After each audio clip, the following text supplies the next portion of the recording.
Welcome to Samba Samba. Enjoy the video. You're going to remove or rearrange apps on the dock now. Make sure you're signed into the macOS account you will change. First, open Finder or Launchpad and locate the app you want to move. Click and hold its dock icon until the contextual menu or jiggle state appears.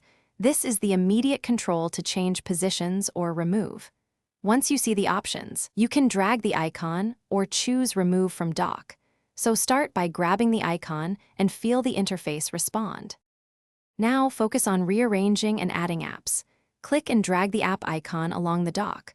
Watch the other icons shift and release where you want it to stay. To add a new app, open Applications in Finder or Launchpad, then drag its icon down to the dock and drop it. The dock will accept it immediately.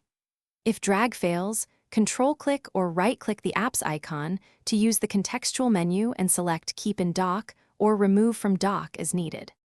Finish by verifying each icon sits where you want. Quit or relaunch apps to confirm the dock saved the layout. If an icon resists removal, don't panic. Open Terminal and run Kill All Dock to force the dock to restart.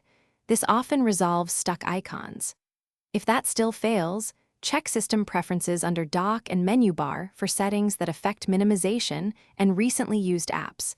Turn off Show Recent Applications if needed. One key tip: always confirm you aren't editing a guest or managed account. Thanks for watching. Consider subscribing if we helped you.